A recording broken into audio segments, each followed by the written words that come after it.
Joining us now is Dr. Rosa, and we're going to be talking about the Viscardi Center, one of my favorite places here on Long Island, but they should be known globally for all the great work that they do. Welcome, Dr. Chris. How are you? Great, Donna. Such an honor to be here with you. So the Viscardi Center started quite a while ago, right? It did. And it was really to help educate, employ, and to, I guess, celebrate people that have disabilities. It's true. Our founder, Henry Viscardi, is a really underappreciated American hero, a real pioneer in this area. And he was looking to create meaningful employment opportunities for people with disabilities before it was commonly understood that people with disabilities had a lot to contribute to the workforce in our communities. And when he kept getting one door after another slammed in his face on behalf of people with disabilities, he went out and built it himself. And he created the Abilities Incorporated enterprise, which was run entirely by and for talented workers with disabilities. And was that in the 50s? Is that 1952, 1952, we were founded. Amazing. And part of that story was as he went to the highways and the byways looking for the most talented people with disabilities, he encountered kids with disabilities who at that time were really sidelined. They didn't have access to a free and inclusive education. And he set out to change that by creating our now world-famous Henry Viscardi School, which is really a model for inclusive education and a precursor to a lot of the federal legislation that now requires it for kids with disabilities throughout the United States. That's what I was going to say, too. A lot of legislation. He just sure. went to bat for everyone. He really did. Okay. And the values that he made so much more readily understandable and recognizable were really the ones that created the foundation for the Americans with Disabilities Act and the Individuals with Disabilities Education Act. A lot of fun happens at the Viscardi Center, too. It's really true. Right? Like there's wheelchair basketball. What are some of the activities that make it such an alive environment there?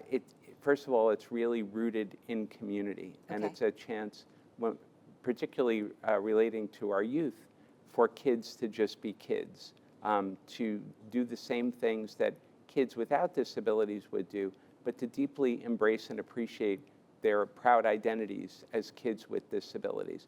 And as you mentioned, as it pertains to our school, inclusive athletics, including wheelchair basketball, we have a universally accessible aquatic center, which give kids the opportunity to swim as part of the general curriculum. We have really rich co-curricular life that involves all the fun things we associate with a school experience, and all that creates to a real vibrance that you've resulted. It's really the happiest place I've ever encountered.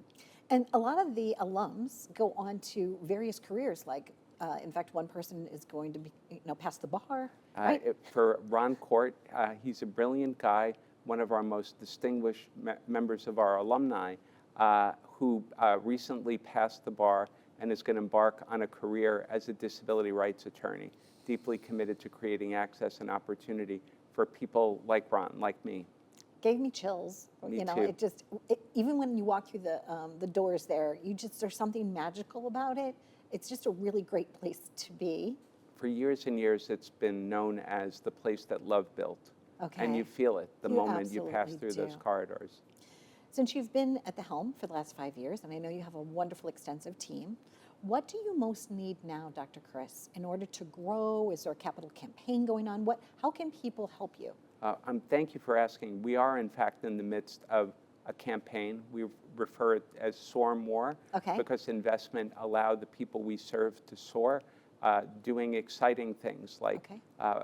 for people with intellectual disabilities, participating in inclusive higher education. We're very excited to join that movement. It's a national movement, and yet there are only 400 higher ed institutions that offer that nationally. So by adding a program, we would really make a difference in this region and beyond. And we're particularly excited to be the home of the Museum of Disability History.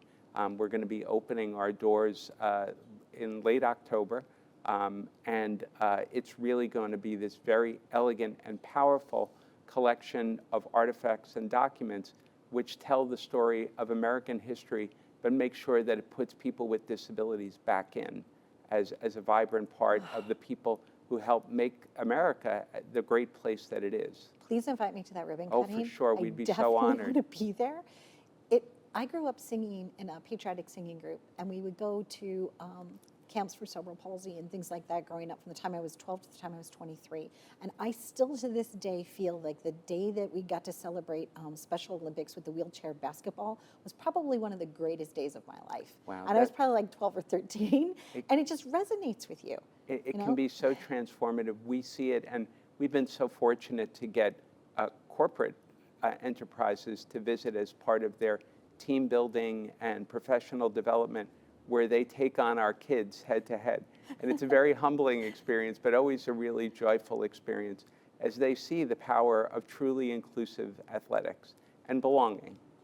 What would you recommend to other people in your position, other C-level suite members, in order to start something like the Viscardi Center in their community? What are some good first steps that they could take? For sure. Well, we'd love to talk to them because Okay. we're committed to growing and replicating our best practices. It contributes to a national movement. Towards that end, any support that we can receive helps us to be that conduit to greater growth and opportunity. And I think that for leaders who would like to replicate these same best practices and build upon these core values, it always helps by asking people with disabilities first, what do they need in their communities? We've been doing that for more than 70 years, and our mission has evolved to meet people with disabilities where they are in the arc of their growth as a community and as a movement. Beautiful. Congratulations to you. Well, actually, congratulations to them on selecting you. Oh, but is thank this you. like your favorite job you've ever had? I'm at the best moment of my life, both personally and professionally.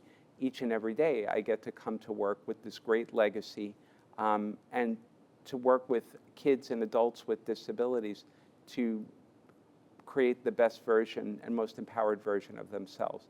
And that's the best thing anyone could do. Like I said, it's a very joyful place there where For sure. everyone is celebrated, and that's why I wanted to have you on, because when I get a chance to go there and I get to do a few things there, I'm like, wow, this is really wonderful. And knowing the reputation as I have, because of the connections that I have to the center, it's just been wonderful. And congratulations to you. Thank you. And also thank you. Thank you very much, Dr. And we'd Chris. love to have you back. I'll be there. Thank you. All right. Thanks, Donna. Thank you. If this is something that touches your heart, or you know that you can make a difference, please reach out to the Viscardi Center. They're doing it beautifully well, and we would like to continue to see them shine, as well as centers in your community. Be well.